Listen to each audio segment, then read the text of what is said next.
Let's hear from Drew Valentine. He's at the podium now in Pittsburgh. All yours, Coach. Yeah, happy to be here. Excited about this year for my group, for this league. Um, I think you look at the talent level that's just across the board in the league. You look at um, the players that are on the all conference teams. You look at the coaches that are in this league. Like, we're in a good spot, and I feel the same way about our team. With the players that are on our roster, led by Miles here. The summer that we had, the fall that we've had, summer was good. Fall's been outstanding, but feel like we've got a lot of depth. Feel like we're going to lean into the defensive identity that has made Loyola special.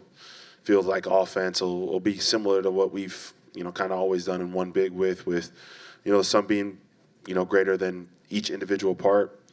But really, really excited about our talent level, our length, our speed. I think we are an improved shooting team. But everything with us, begins and ends with the defensive side of the ball and our culture. And I feel like that's extremely, extremely strong. And looking forward to a great season chasing championships this year. Questions?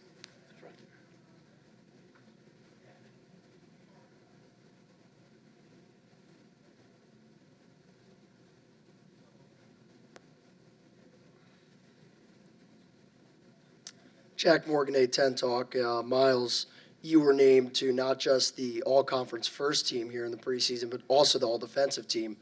What does that mean to you? I mean, obviously there's bigger goals to chase, but are you going to kind of take a second and kind of appreciate that as we head towards the season?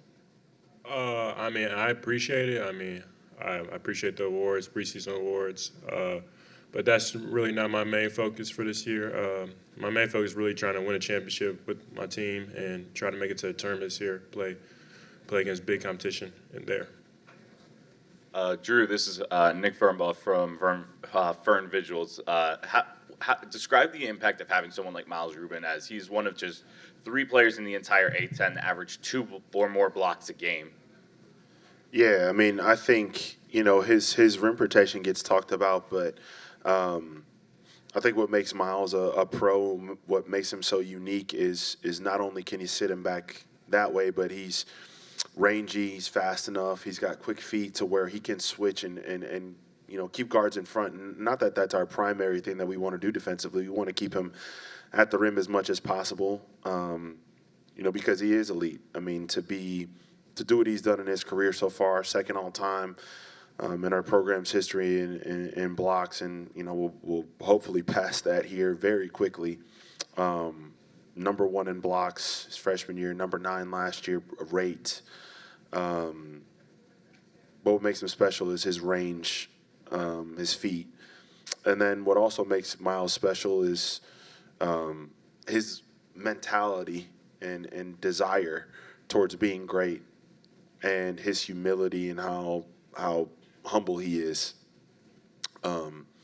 Very, very low ego guy. I want him to have some ego. The no ego, I don't want guys that are like that, but Miles has a lot of humility, and he believes in himself, and he's just an elite worker. I mean, what he did this summer, putting on 15 pounds, he can taste it, and so I'm looking forward to a huge year for Miles Rubin. Tyler Cronin, 3-bid league. Coach, I just wanted to ask about Justin Moore's injury timeline and his recovery. Yeah, no, he's back. He's been practicing full go for about 2 weeks. He's looked good. I mean, I know it might be crazy to say, but I don't think it's crazy that I think he's the best point guard in the league. I think the way that he, touches the paint, takes care of the ball, has improved as a shooter. He can score in the mid-range. He can get his own shot. And then the two-man game with Miles, the pick-and-roll game, the gravity that Miles creates vertically at the rim with the shooting that I think we're going to have around those guys. This is the best shooting team that we've had since my first year as head coach, where we were 18th in the country in three-point shooting and shot like 38% from three. But this team is on par with that. And so the shooting around that two-man game, I think, is I think should make us pretty dynamic offensively. Back. Drew, to build off of the thoughts on shooting, adding Dewalt Tavares, a guy that has scored at both of his previous stops, how important an add was that for you guys, and just how significant will he be for your offense? Yeah, I mean, we saw firsthand last year what he can do and how hot he can get.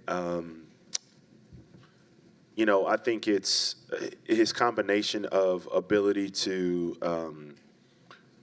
simply just make shots, but also run off action. And then what makes Daywell great is when he gets ran off the line. If he's playing in a DHO or dribble handoff with Miles, like he has ability and vision, whether it's through a pocket pass, bounce pass, or obviously with Miles, you literally just go like this, just throw it wherever, just throw it near the rim, and he's going to go up and go get it. I think he had 80 dunks last year, so you just got to and his feel within those handoffs, Daywilk and Miles, because Justin was gone, he didn't start playing until a couple weeks ago, so their two-man game has been off to a good start so far. So his shooting ability, his gravity, obviously, is important, but it also his ability to play off those dribble handoffs and play like some of the guys that we had before, Sheldon, Jaden, Dez, running around. Like I think he's going to be pretty dynamic in that aspect. Tristan Freeman, busting brackets. Coach, you have several players coming from higher schools like Cal, UCLA, Wisconsin.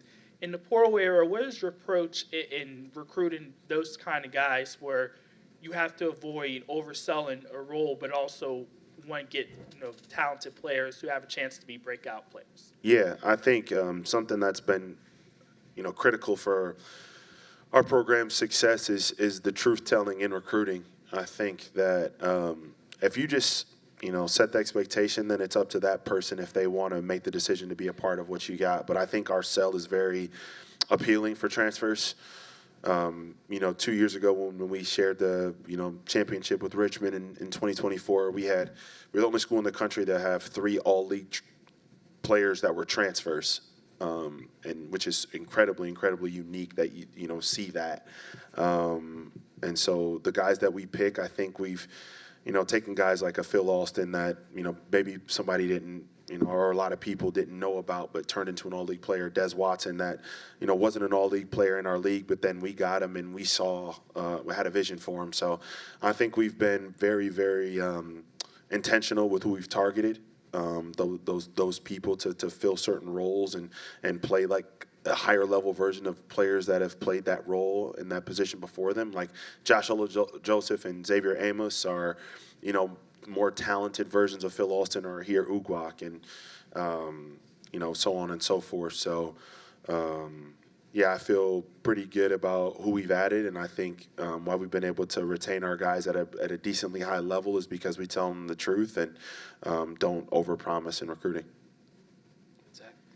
Drew, Zach Weiss, Pittsburgh Sports Now. You mentioned the word intentionality, and it's obviously been a process between joining the conference and learning and building it up that way. Just what have you done to find that intentionality to continue moving yourself and moving this program forward?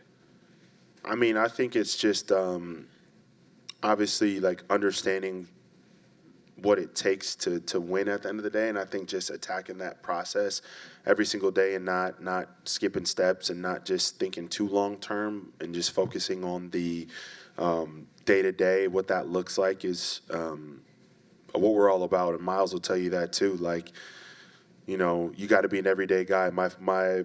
I tell the players the first day when they come to campus, my favorite word to describe a player is just reliable or reliability. Like, do I know what I'm getting myself into? And once our players understand that and they understand the why and they understand the how to be reliable, I think that that's kind of what we look for is that day-to-day championship process. And we outwork, a lot of people, I think, and I think that's why our players have been able to maximize themselves from a development standpoint as well. So just that day-to-day process. David Jablonski, Dayton Daily News. Coach, it's a new era with the schools paying athletes directly. How has that changed your job, if at all? In a lot of ways. First of all, I'm like so happy for these guys, and I think they should, earn and be paid and because they sacrifice a lot, and So, I'm a huge fan of that. I think there's a lot of things behind the scenes. I think it is how it's changed for us, dealing with agents now where, before if guys had agents, coming up, it was, we're not doing that. Or there were some people that did, but I never did that. So I think dealing with that, I think dealing with the payroll, there's just so many different things that you have to concentrate on and try to learn how to be good at.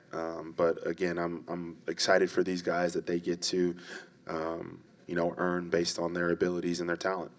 And how do you approach scheduling? What are your goals when you're putting together a non-conference schedule? Yeah, we want to try to play as many high-level competitive games as possible. I think, we want to try to have 4 to 5 bye games a year. We want to try to play in, outside of that, home series is against high-level competition or neutral site games, whether that's through MTEs or whether that's, what we're doing like this year with North Texas or, what we're doing, playing San Francisco at the Chase Center, or we're playing Santa Clara and the G League Arena for the Warriors in Santa Cruz. Like, we want to play high-level competition. We started home series with Wichita State and Colorado State. Like, we want to play high-level competition, as many of those games as possible. And, hopefully we can continue to get more home series, because I think Gentile Arena is an amazing home court atmosphere and environment. And I think the more people that come in there and their fans come in there, I think people will start to see that and want to play more games there in Chicago. Additional questions? One in the front here.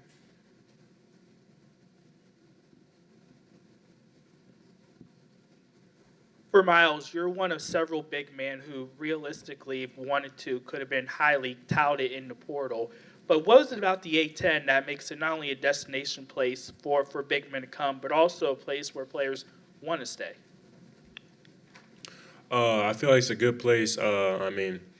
Looking back a couple years ago, you have Deron Holmes that just came from the A10 and he got drafted first round. So I feel like a lot of bigs can come to this league and still like achieve what they want to achieve by getting drafted and going to the NBA if they wanted to. And what was the second part of your question?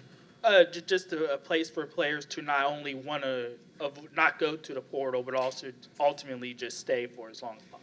No, I feel like people should be staying in this league. It's a lot of good competition. Every conference game is a dogfight. It's never no easy games in this league. So, I feel like it's a great place for players to come and play at this league. And for Coach, 3 or 4 years at Loyola, you had your leading score average fewer than 14 points, which can be rare for teams who finish towards the top. Is there any ever concern that the lack of a guy who can go for 20 a night sort of limits your stealing as a team? Yeah, I definitely think that. But I also, like, I played and understand that, like, that's a lot of pressure on one person. We've had that before here, when I was an assistant with Marcus Towns, where, like, Marcus had to go get it every night. And it was like, if Marcus didn't go get it, then we don't win.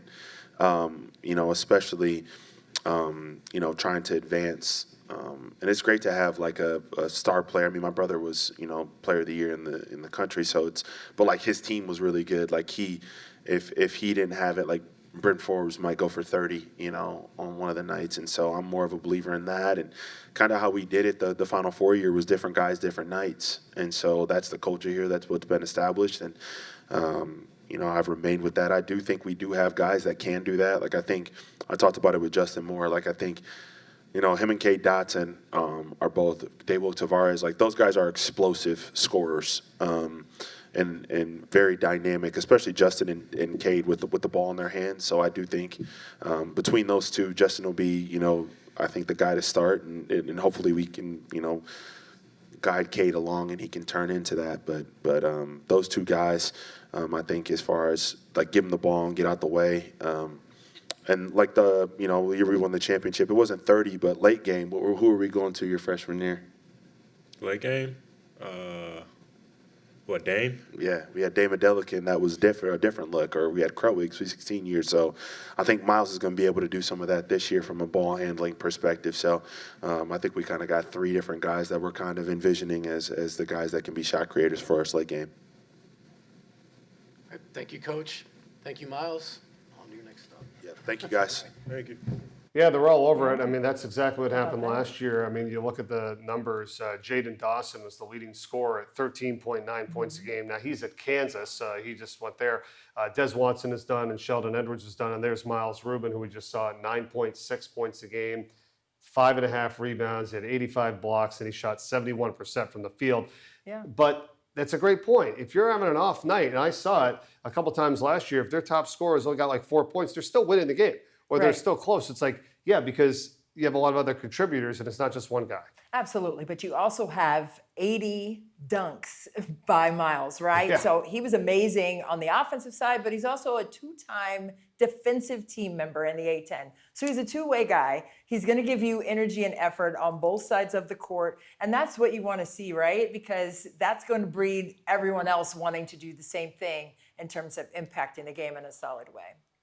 Let's go. Thanks, Mike. I'm here with Miles Rubin, the two-time first-team all-defense in the Atlantic 10. The guy's like a human backboard. You take it to the rim, he's going to knock it back. Miles, different role this year, coming back. When you look at your team with all these new guys coming aboard, what is your role in terms of being a leader a little bit different than in years past? Just showing everybody what I got to do, like show them what the right way to play basketball is for our program. And just show them just work hard and just play together. Now, you just told me that coming out of high school, Coach Valentine just recruited you different. When you look back at that and see where you were then and where you are now, what goes through your mind in terms of what Loyola has meant to you and what Coach Valentine's meant to you? I mean, it means a lot. It's like a family here. I mean, everybody, all the old players come back. They come back and play with us. It's crazy. But Drew means a lot to me. I mean, he recruited me by himself. I mean, he wanted me to come here. He's like a brother to me. You also said in the press conference, people said, well, the A-10. And you made an interesting point. You said the A-10 has a history of really good big guys developing and getting to the league. Explain that. I mean, like I just said, Deron Holmes, he just got a first-round draft pick a few years ago. I mean, you see now there's a lot of good bigs in our league, and I mean, they all play good, they all play hard. I mean, it's all good competition in the A-10. I say Justin Moore. What do you say? The best point guard in the league. Dog? Dog. Straight dog.